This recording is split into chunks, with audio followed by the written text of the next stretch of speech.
ഹൈക്കോടതി ഉത്തരവ് പ്രകാരമാണ് എന്റെ ഭാഗം കൂടി കേട്ടിട്ട് തീരുമാനം എടുക്കണമെന്നായിരുന്നു ഹൈക്കോടതി ഉത്തരവ്. എന്നെ വിളിപ്പിച്ച് ഇപ്പം അത് ഒരു കോടതി ലീഗൽ ഇതിലോട്ട് പോയപ്പം എനിക്ക് എന്റെ അഡ്വക്കേറ്റ്സിന്റെ ഇതുണ്ട്, എനിക്ക് മാത്രം സംസാരിക്കാൻ പറ്റില്ല എന്ന് പറഞ്ഞു. അപ്പൊ ഇവരെ കയറ്റാൻ പറ്റില്ല എന്ന് പറഞ്ഞു. ഞാനും ഒറ്റയ്ക്ക് കയറില്ല എന്ന് പറഞ്ഞതിന് ശേഷം ഇവരുടെ ഒപ്പം കയറി കഴിഞ്ഞ് പറഞ്ഞു. എന്നോട് ചോദിച്ചു ആരാണ് എം ലോറൻസിന്റെ ആരാണെന്ന്, പേരെന്താണ്. എന്നെ വിളിപ്പിച്ചിട്ട് ചോദിക്കൂ, ആശാ ലോറൻസിന്റെ പേരില് നോട്ടീസ് ഇഷ്യൂ ചെയ്തിട്ട് ഒരു വിദ്യാഭ്യാസം ഇല്ലാത്ത ഒരാളല്ല അവിടെ ഇരിക്കുന്നത്. ഒരു ഗവൺമെന്റ് മെഡിക്കൽ കോളേജിന്റെ പ്രിൻസിപ്പാളാണ്. കുട്ടികളെ ഡോക്ടേഴ്സ് ആകാനും പഠിപ്പിക്കുന്ന ഇരിക്കുന്നതിന്റെ ഏറ്റവും തലപ്പത്തിരിക്കുന്ന ഒരാൾ ചോദിക്കുക, പേര് ചോദിച്ചു, എന്നിട്ട് എഴുതിയെടുക്കുക. അത് കഴിഞ്ഞിട്ട് പിന്നെ ഫാദറിന്റെ പേര് നോട്ടീസ് അയച്ച ആള് ചോദിക്കുക, എം ലോറൻസ് റിലേഷൻ എന്താണെന്ന്. റിലേഷൻ ഞാനും കോടതി ഉത്തരവ് പ്രകാരം ഈ 2 ദിവസമായിട്ട് മീഡിയ മുഴുവൻ വന്ന കാര്യത്തിന് ചോദിക്കുക റിലേഷൻ എന്താന്ന്. ഫാദർ ആണെന്ന് പറഞ്ഞു. പ്രൂഫ് വേണോന്ന് പറഞ്ഞു. പ്രൂഫ് വേണോന്ന്, റിലേഷൻഷിപ്പ് പ്രൂഫ് വേണമെന്ന്. ആധാർ കാർഡ് കാണിച്ചു.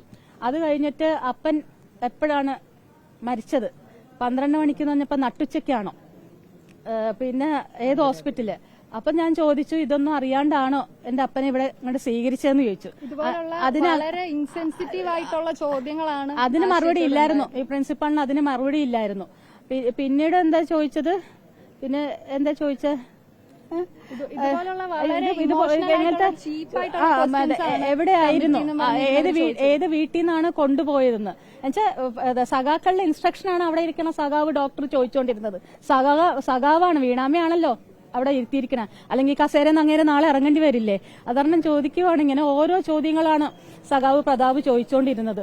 ഏത് വീട്ടിൽ നിന്നാ പോയതെന്ന്. എന്നുവെച്ചാൽ എനിക്കിതൊക്കെ അറിയോ, ഞാനും അപ്പനും തമ്മിൽ എന്തോ അകൽച്ചയുണ്ടെന്നൊക്കെ പറഞ്ഞിട്ട് ഒരു കള്ള FB പോസ്റ്റ് ആണല്ലോ എല്ലാരും ചർച്ച ചെയ്തുകൊണ്ടിരിക്കുന്നത്. 2021 അഡ്വക്കേറ്റ് അരുൺ ആന്റണിന്ന് ഉള്ള പിണറായി വിജയന്റെ ഭാഷയിൽ പറഞ്ഞ ഒരു നികൃഷ്ട ജീവി എന്റെ അപ്പന്റെ FB പോസ്റ്റ് അവനാണ് വർഷങ്ങളായിട്ട് കൈകാര്യം ചെയ്തത്. എന്നാണ് ഈ മൊബൈൽ ഫോണൊക്കെ ഉണ്ടായത് ഇവിടെ? അപ്പോഴേക്കും അപ്പം പ്രായത്തിലെത്തിയിരുന്നു.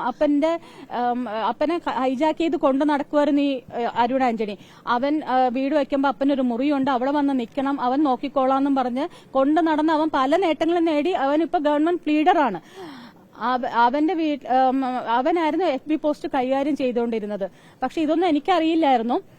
FB പോസ്റ്റൊക്കെ ഞാൻ വായിക്കുന്നേ ഉള്ളായിരുന്നു, എന്റെ അപ്പന്റെ പോസ്റ്റ്. അതിലൊരിക്കൽ ഞാൻ കമന്റ് ചെയ്തപ്പോൾ ഇവൻ എന്നെ ബ്ലോക്ക് ചെയ്തവനാണ്. എന്റെ അപ്പന്റെ പോസ്റ്റിൽ ഞാൻ കമന്റ് ഇട്ടപ്പോൾ ഇവൻ എന്നെ ബ്ലോക്ക് ചെയ്തു.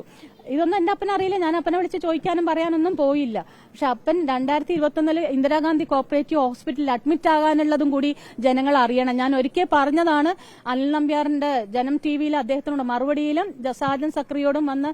അന്നാണ് ഞാൻ ജീവിതത്തിൽ ആദ്യമായിട്ട് ക്യാമറയും മൈക്കും എല്ലാം കാണുന്നത്. അന്ന് ഞാൻ വന്നിട്ട് നടന്ന കാര്യങ്ങളെല്ലാം സത്യസന്ധമായിട്ട് പറഞ്ഞതാണ്. അപ്പന് ഫുഡും ഒന്നും കൊടുക്കാണ്ട് അപ്പൻ വളരെ കഷ്ടപ്പാടിലായിരുന്നു. എന്റെ അമ്മയുടെ മരണം ഒരു അൺനാച്ചുറൽ മരണമായിരുന്നു. അമ്മയെ പുറത്താക്കിയതാണ് വീട്ടിൽ നിന്ന്.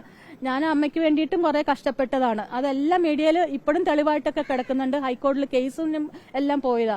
അന്ന് അമ്മയുടെ കാര്യം തൊട്ടും ഞാൻ ഇനി അടുത്തത് അപ്പനാണെന്ന് പറഞ്ഞിട്ട് ഞാൻ പാർട്ടിയിലെ എല്ലാ ഉത്തരവാദിത്തപ്പെട്ട നേതാക്കളെ, എനിക്ക് വിളിക്കാൻ സ്വാതന്ത്ര്യമുള്ളവരോടെല്ലാം ഞാൻ പറഞ്ഞിരുന്നു ഇനി എന്റെ അപ്പനെ സേഫ് ആക്കണമെന്ന്. അപ്പോഴും ഞങ്ങൾ തമ്മിലുള്ള വഴക്ക് അവിടെ നിൽക്കുന്നെങ്കിലും എനിക്ക് എന്റെ അപ്പന്റെ സേഫ്റ്റി വലുതാ. അപ്പൻ എന്നെ പറ്റിയും തിരക്കുന്നുണ്ടായിരുന്നു. എനിക്ക് ജോലിയുണ്ടോ, വരുമാനമുണ്ടോ, എന്റെ മോൻ പഠിക്കുന്നുണ്ടോ, എവിടെ എത്തി, ഇതെല്ലാം തിരക്കുന്നുണ്ടായിരുന്നു. ഇങ്ങനെ ഇരിക്കുമ്പോഴാണ് അപ്പനെ അരുൺ ആന്റണിയുടെ വീട്ടിൽ പോയിന്ന് ഞാൻ അറിയുന്നത്. അപ്പൻ വീട്ടിൽ നിന്ന് എബി ലാസ്റ്റ് ഇയർ മരിച്ചുപോയ എബിയുടെ ഭാര്യ സെന്റ് തെരേസസ് കോളേജിൽ പ്രൊഫസറാണ്, സോജ ലൂയിസ്.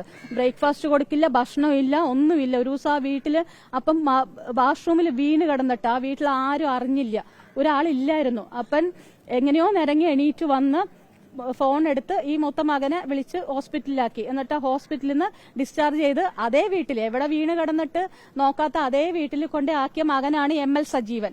കട്ട സഖാവാണ് അയാള്. ഇതിന് ശേഷവും ഞാൻ പാർട്ടിയിൽ നിരന്തരമായിട്ട് വിജയരാഘവനെയും K രാധാകൃഷ്ണനെയും പിന്നെ MV ജയരാജനെയും KJ ജേക്കബിനെയും ഇങ്ങനെ അറിയുന്നവരോട് മുഴുവൻ നേരിട്ടും ഫോണിലോടും നിരന്തരം ഞാൻ പറഞ്ഞിരുന്നു എന്റെ അപ്പൻ സേഫ് അല്ലാന്ന്. ഇത് പോരാണ്ട് ഡൊമിനിക് പ്രസന്റേഷന് അദ്ദേഹം എന്റെ അമ്മയുടെ റിലേറ്റീവാണ്, അപ്പനെ അങ്കിൾ എന്നാണ് വിളിക്കുന്നത്. അദ്ദേഹത്തിനോട് പറഞ്ഞു MP എന്ന നിലയ്ക്കും ബന്ധമുള്ളതും കൊണ്ട് ബന്ധം ഫാമിലി ബന്ധമല്ല, അല്ലാണ്ടുള്ളൊരു പരിചയമുള്ളത് പറഞ്ഞാൽ ഹൈബീഡ് MP കൂടിയാണല്ലോ. കോവിഡ് സമയത്തും പറഞ്ഞു എന്റെ അപ്പൻ ആ വീട്ടിൽ സേഫ് അല്ല, അപ്പനോട് മാറാൻ പറ അവിടെ നിന്ന്. അപ്പൊ ഹൈബീഡും പറഞ്ഞു അവിടെ കുഴപ്പമൊന്നുമില്ല, ലോറൻസ് ഏട്ടൻ സേഫാന്ന്.